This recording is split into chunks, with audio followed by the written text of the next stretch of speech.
Bonjour, dans cette vidéo, nous avons essayé de comprendre la pièce théâtrale Antigone de Jean Anouilh. Antigone, fille d'Oedipe et de Jocaste, est confrontée à un dilemme tragique après la mort de ses deux frères, Étiocle et Polynice, qui se sont entretués lors d'une guerre fratricide pour le trône de Thèbes. Créon, le nouveau roi, décrète que seul Étiocle aura droit à une sépulture honorable, tandis que le corps de Polynice sera laissé aux outrages.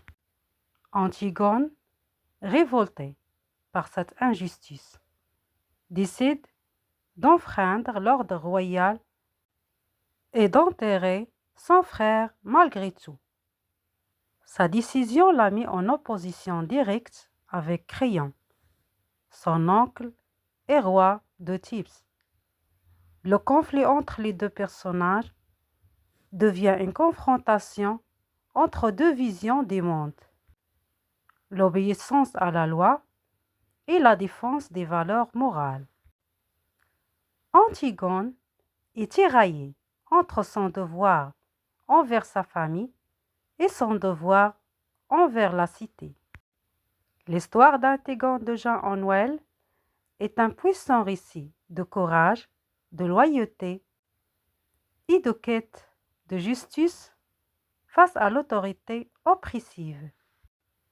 Le personnage d'Antigone incarne la résistance face à l'injustice et la volonté de défendre ses convictions, même au prix de sa propre vie.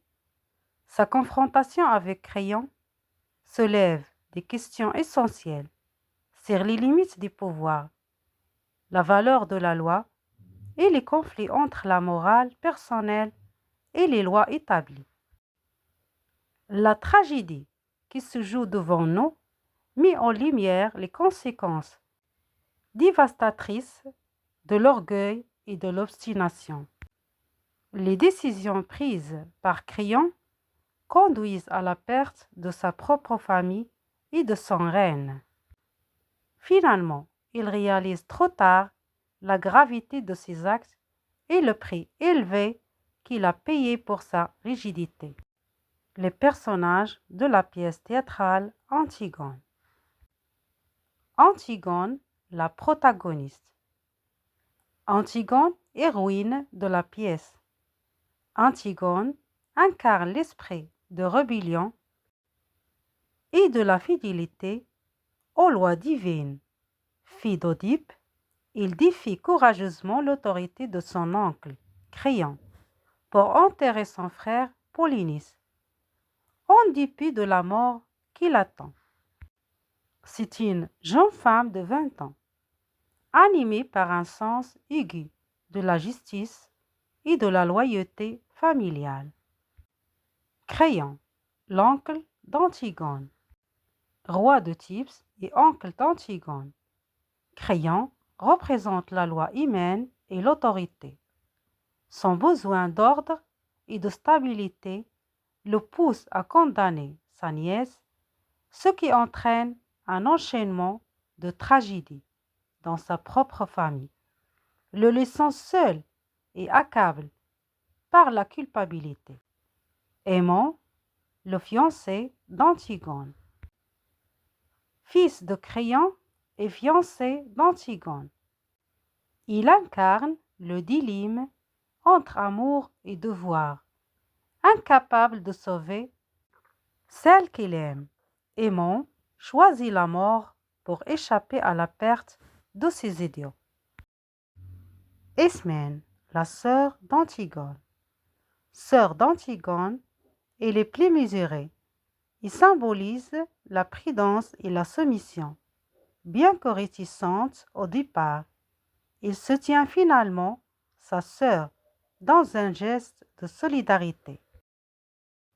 Le corps, le narrateur. Narrateur omniscient.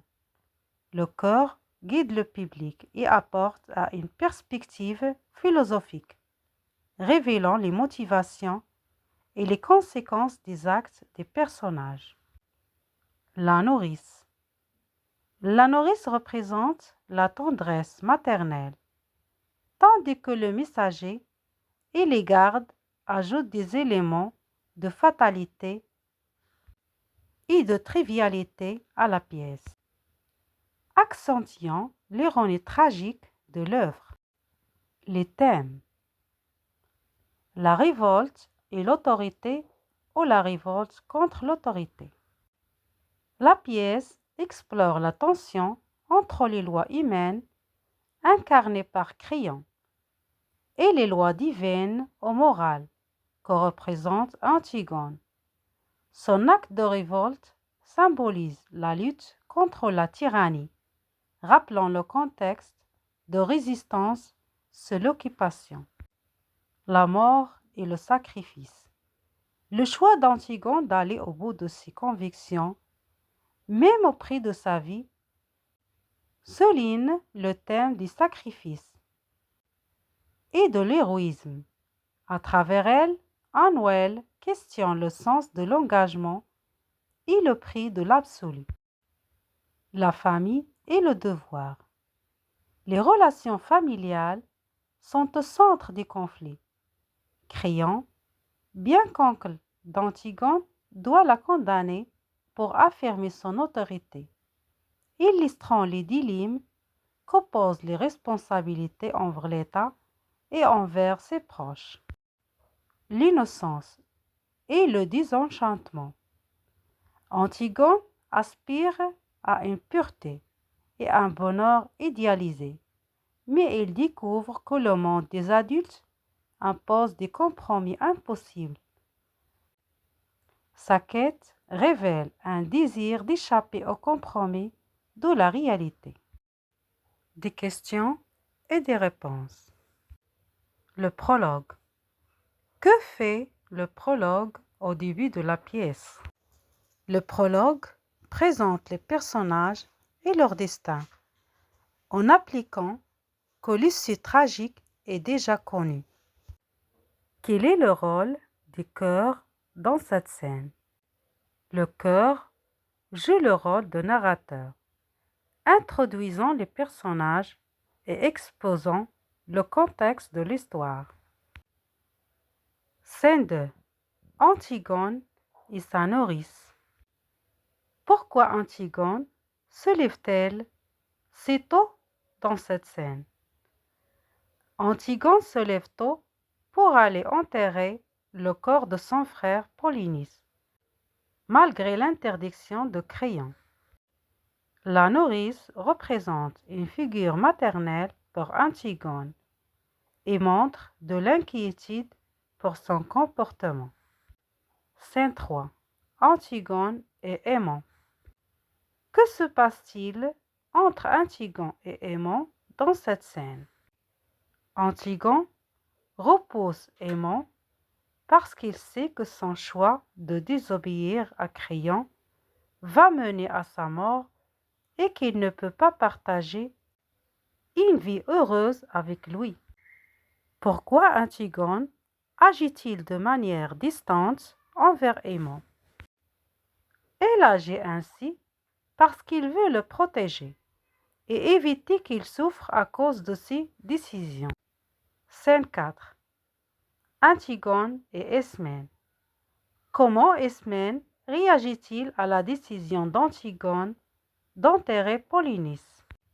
Ismène tente de dissuader Antigone, arguant qu'elles sont des femmes et qu'ils ne peuvent pas s'opposer aux ordres de Créon.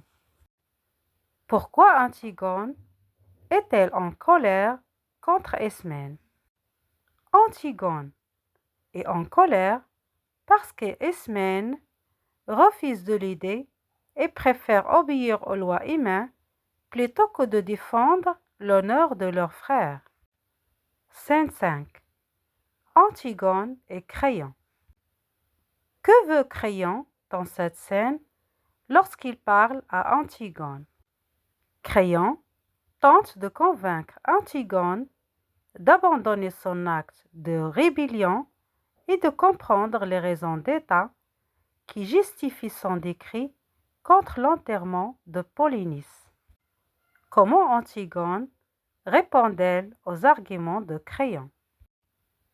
Antigone rejette les justifications politiques de Créon, affirmant qu'il agit pour honorer les lois divines et l'amour pour son frère. Scène 6. La face-à-face entre Créon et Antigone. Pourquoi Créon parle-t-il de Polynice comme un traître dans cette scène? Créon décrit Polynice comme un traître pour justifier son interdiction de l'enterrer et montrer qu'il agit dans l'intérêt de la stabilité de Thebes. Que révèle Antigone sur ses motivations?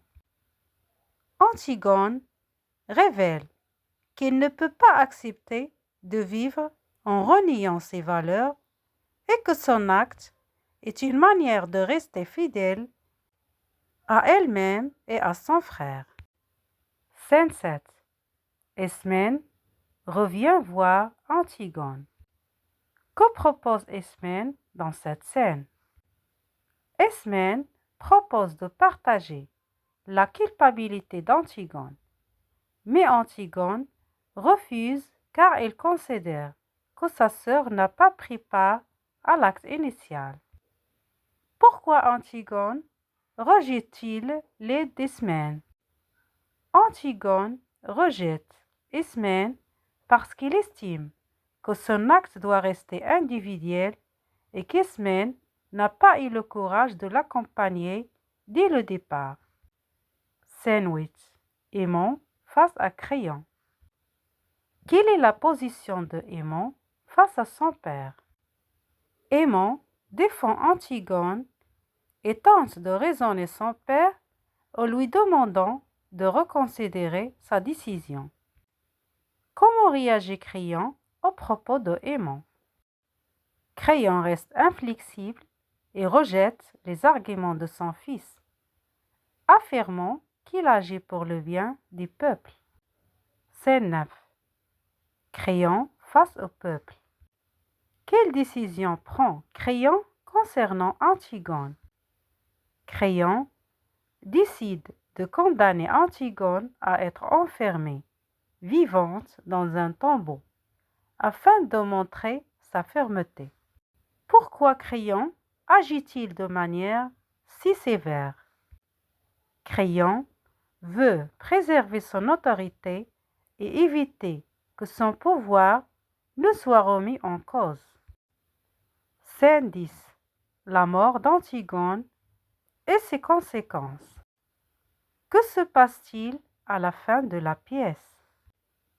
Antigone se donne la mort dans le tombeau. Aimon désespéré se suicide également.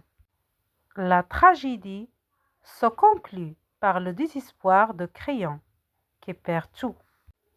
Comment Créon est-il affecté par les événements? Créon est brisé par la mort de son fils et d'Antigone, réalisant que ses décisions ont mené à la destruction de sa famille.